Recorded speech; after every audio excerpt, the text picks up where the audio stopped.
and welcome back to my channel. Today we are going to talk about one of the most annoying things I hear during the holiday season, and that is that Christian holidays are rooted in paganism. Now, I often hear this once again. It typically comes from the same group of people, if I'm being honest. And, these are the intellectuals that really just want to come down on, us who are living in the Stone Age, that we're just so misinformed and naive and just little commoners that need to be informed by their great intellects, that our celebration of our holidays is actually rooted in paganism. Unfortunately for these people, they are entirely wrong. I cannot tell you how much just this holiday season I have read, "Don't you know the Christmas tree is from paganism? Don't you know that Christmas is just a offshoot of X, Y, and Z pagan holiday?" And of course, during Easter and all these other things, there's 1,000,001 Christian pagan comparisons, and pretty much all of them are wrong. Of course, this has been primarily propagated on social media. Somebody reads something and it sounds kind of historical and cool, and so they repeat it, and it gives them leverage to confirm their beliefs that they're correct and that religion is just a whole bunch of hocus pocus, no pun intended, and that they can, that really, they're so enlightened because they're atheist, or they're non-religious, or they're spiritual but not religious, or whatever. And all of us are just so poor souls who are lost on our way seeking the truth. So today I'm going to, obviously I can't address every single claim about paganism and Christianity, because there really are about 1,000,000 that people just make up. But I am going to address the bigger ones, because those are the ones that obviously are most often reiterated and are also incorrect. And hopefully, with the love of God, people will stop repeating this absolute nonsense. And hopefully you'll also see that given that these ones aren't true, maybe you'll start questioning where you hear your information from. And I don't know, is your information really that accurate? Something I've learned the hard way through having to do all this research on my own over the past decade is that usually, and by usually I mean I've literally never encountered a circumstance where you think you can just pull the wool over the Catholic Church's eyes and tell them something they didn't already know. Chances are, I'm just going to give you a brief history lesson. During the Dark Ages, it's been told that this is also false information, that the Catholic Church was responsible for a huge lack of information, but that has been completely disproven. And actually, during the barbarian invasion into Europe, the barbarians tried to destroy pretty much all information that Europe held, and it was actually the Catholic monks who saved that information by handwriting books and copying them down. And even then, the barbarians would try and burn down the monks' libraries, and they often had to restart. But the reality is that history that you have accessible to us in the 21st century came from Catholic monk manuscripts. So you're not seeing any information that the Catholic Church hasn't already seen. Just to throw that out there. Not to mention the Catholic Church is the founder of the liberal education and the college system as we know it today, and a whole host of other things. There's no new hard-hitting information that you're going to be able to bring against the church. That being said, let's get into today's video. So I'm going to just start off refuting the claim that Christianity itself is pagan. There's a popular story that's kind of been going around about this pagan god named Horus, and so the so-called Book of the Dead, and that, you know, there was basically, in short, their Christianity is just a knockoff of this early pagan story from the Book of the Dead in Egypt, where there was a godlike figure and he was born of a virgin and he healed people and he fought someone in the Satan in the desert, and like all this stuff. Okay, so I'm just gonna come out and say that's absolutely not true, and they're gonna talk about why that's not true. So it's Horus and Osiris, supposedly. So essentially this story is completely and utterly fabricated. The first problem is there is no one Book of the Dead. There are many books of the dead. They are called Books of the Dead because they were literally buried with dead people. And hardly any of these books actually even really define who Horus was. And there's no actual real clear picture of who Horus was as a god. There's just bits and pieces scattered among the very many different Books of the Dead on who this Horus character was. And of course, no two stories of him are alike. It's also important to realize that these Books of the Dead weren't discovered until the 1800s, so kind of makes it difficult because the early Christians would not have even had access to these books. So one of the claims is that Isis, which is Horus's mother, was a virgin and gave a virgin birth to Horus. However, the problem with this is that's just not true. Isis impregnated herself with a golden phallus that she created using magic after she dismembered her husband or whatever. Another claim is that there's this character called Anup the Baptizer, but Anup the Baptizer does not actually even exist in ancient Egypt mythology. A lot of this has been fabricated by an amateur Egyptologist, Gerald Massey, in the 19th century, and he's very well not acclaimed by any historian or Egyptologist. His work is not often cited, and he's kind of regarded as a faux historian. Basically, historians have no regard for him whatsoever. Horus supposedly kind of battled the god of the desert, but they ended up becoming good friends, and supposedly allowed what allowed Pharaoh to rule over Egypt, since Egypt was a desert. The god of the desert and Horus were friends, which allowed Pharaoh to be able to prosper over the land, which is, if you haven't studied Christianity, that's nowhere in Christian literature at all. So ancient Egyptians would try and use spells and magic to try and cure people, but this is in no way the same as Christ's healing ministry, where he traveled around the Middle East healing those that he came in contact with and touched. I mean, they're just there's no similarity whatsoever. Some people also make the claim that the name Lazarus has some special meaning in Egyptology. However, Lazarus actually is derived from the Hebrew word Eleazar, meaning God has helped, and this name was common among Jews and around Jesus' time. There's actually two people in the New Testament that are named Lazarus. Horus also didn't have 12 followers. That was something that was also fabricated by Massey. There's literally no evidence that that's true. There's zero, zilp, nada, none historical evidence that that's true. And lastly, people will also say that, oh, this Horus figure was crucified. Once again, zero evidence. Zero, zilch, nada, zip, none historical evidence that that's true either. And there's also no historical evidence of the Egyptians even using crucifixion as a punishment either. No historical evidence of that. That was a primarily Roman form of punishment. The Romans were very good at punishment. That was something they were known for, and yeah, it just was not really replicated anywhere else. Okay, so now that we've kind of, obviously I didn't go super into depth in that, but there's just zero historical evidence. That kind of story is, it's completely fabricated is what it is.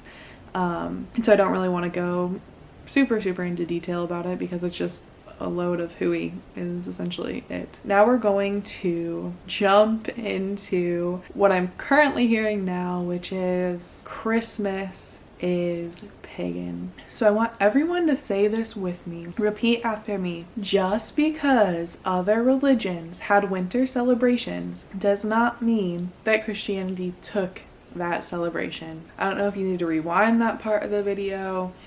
Just rewind it. Listen to that as many times as that takes that it takes for that to sink in. So first and foremost, there was never any debate about the birth of Christ. The tradition itself took time to develop, but meaning that it was formalized. That's all that means, was that it was formally declared later on. It doesn't mean that people weren't practicing it, celebrating it, etc. prior to it being formally declared. That's a huge misconception with people that do not understand Catholic tradition. So for those of you who need a history lesson, Christians were massively persecuted in Rome. I mean, they were crucified. They were sent to fight wild beasts and were torn apart limb by limb. They were also used as candles to light Roman streets. They would just light them on fire alive. The list goes on and on. Now, why were Christians treated this way? Because the formal religion of Rome was paganism, and the Christians wouldn't participate in paganism, and so they were brutally murdered. So where is the proof of paganism infiltrating Christianity? There is none. And it doesn't make sense either, because we literally have historical evidence of them being massively persecuted by the Romans for not practicing paganism. So the next thing I see is the Christmas tree. The Christmas tree is pagan, blah, blah, blah. Look, evergreens were popular and are popular in many faith traditions. Why? Well, for starters, because they're evergreen. People don't want to decorate their homes with dead brown leaves. So there's a natural tendency for people to use evergreens in the winter because they're pretty and they're green and they're still alive. They were also seen throughout many cultures as a symbol of hope, renewal, and life. So the first holiday that people try to claim that Christianity stole from the pagans and made Christmas is Saturnalia, which was a holiday celebrated by the Romans. It did occur in December. It did not occur on Christmas. It was earlier and it was a multi-day celebration, but it finished before December 25th. Gift giving also is not unique to Roman culture or pagan culture. Gift giving has always been seen as a way to foster relationships with people. There's a reason that it's one of the 5 love languages that's not modern or new just because we distinguish what they are. It's just human nature that gift giving is a way to build and foster relationships with one another and show love and affection. There's also no historical connection, no historical evidence that supports that there's any type of connection between Christmas and Saturnalia. So sometimes people will mention Odin, who was this other character that flew around the world and delivered gifts. What people failed to mention is that tale was first told in the very, very late age of 1994. That is the first record we have of it in history.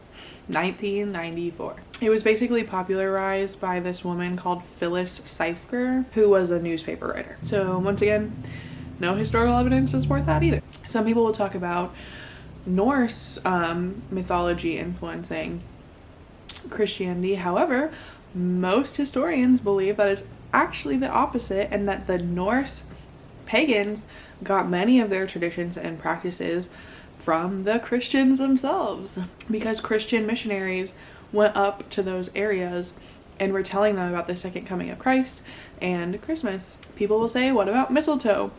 Once again, mistletoe is evergreen. It's nothing new. And the first people ever documented to kiss under the mistletoe were English house servants in the 1700s. Once again, not really anything fancy or ancient or pagan about it. People will say, what about the Christmas tree? they have pagan influence. Once again, another evergreen, but their first recorded use was in 1576, which was completely after Europe was Christianized and after the Protestant Reformation. Another claim, Christmas is Sol Invictus. Guess how much evidence there is for that? That's a 0, for those of you that can't tell. 0 historical evidence. As you can see, there's kind of a trend here that there's no evidence, it's not historically true, there's pretty much all fabricated. You're gonna see a trend about this as I continue. And believe it or not, the pagans started celebrating the winter solstice after Christians started celebrating Christmas. Wah, wah, wah. And according to historical evidence, Christians actually did start celebrating Christmas on December 25th. People will also say that Jesus wasn't born in winter. There's actually many historians and much historical evidence actually does point to Jesus being born in the winter. There's very little evidence that suggests otherwise. And this comes down to church tradition.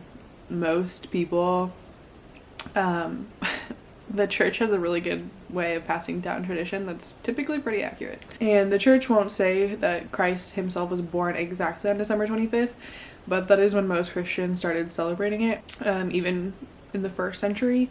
And people will say Christ was actually born in the summer. There's actually not very much evidence to support that whatsoever. So most historical evidence points to Christ being born in the winter. And yeah, if you gleaned anything from this, you should realize that if you're hearing anything about the pagan roots of Christianity, it's basically complete hogwash. So the last thing that I'm going to finish off with is Easter not being pagan, because I also hear that Easter is pagan, which is also not true. So first and foremost, the scripture is quite clear that Christ's resurrection was around Jewish Passover, and Jewish Passover was dictated by God in the Old Testament to be done around following the vernal equinox. So that's how Christians got the date to celebrate Easter, is because it's completely biblical. And so they chose that day in 325 AD at the Council of Nicaea, and the shifting date in history was really just based on the date of the shifting of when Passover was. So let me just read a statement from Dr. Beth Allison Barr, who is a professor of history at Baylor University. She says, "The date on which Easter is celebrated clearly has nothing to do with any kind of pagan lunar worship or vernal equinox celebration. However, there is still the theory that the holiday itself is derived from a pagan celebration of a goddess of spring and fertility, although no such event is known that predates the first Christian celebrations of Easter." She continues, "Easter was clearly being celebrated by Mediterranean Christians during the 2nd century and probably in the 1st century as well.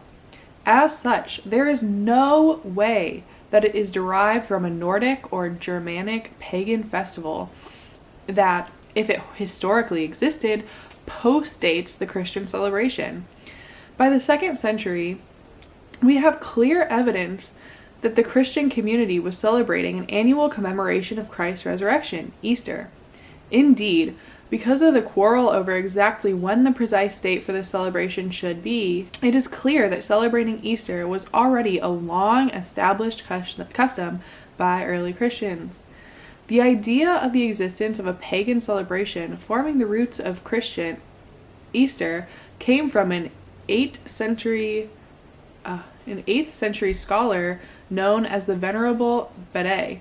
Bede claimed in his work, The Reckoning of Time, that there was a celebration of the goddess Oster, which took place each April that was replaced by the Christian celebration of the resurrection of Christ. However, there is no mention of this goddess in any other literature from the time outside of Bede's work. Therefore, we are unable to confirm the existence of such a pagan deity. The lack of evidence makes it unlikely that any kind of celebration in the goddess's honor existed." Shocker. There's no evidence for any of this, and yet Why do people want to propagate it so much? But because it confirms your biases, that you can feel confident that you're not a Christian because, oh, it's really just a whole sledge of other religions. Y'all, there is no evidence. Say it with me. There is no evidence. There's zero historical evidence. And yet, these people that love to follow facts and logic and academia and blah, blah, blah, blah, blah, have been trying to espouse this over and over again. It is not true. Then none of it is true. It is all a lie. There is zero historical evidence. There's no basis in reality. Anyone who is secular or not secular, who is a legitimate academic source, you know, some PhD, historian, Egyptologist, etc., is not putting forth these theories. These are amateur, basically nobodies on the internet, and y'all are all repeating it like it's some like amazing, true, blah, like reality. It's kind of concerning. So hopefully that's all that I have to say on this topic. I hope that you guys can see that all of this is just, it's just not true. And hopefully after this video, people will stop putting forward that nonsense, because it's just like, as anybody who's actually studied this, I have a degree in it, and anybody else who has the degree in it, they're just gonna look at this and be annoyed because there's no reason that this misinformation needs to be spread, except for people wanting to pull another like gotcha on the Christians that doesn't exist. So that being said, I hope that you guys have a very good Christmas, a good Christian, non-pagan Christmas. I will be praying for you all. I hope that you're praying for me, and I will see you on the next video. Filling my mind with these images, yeah. And it's the way that you look at me makes me feel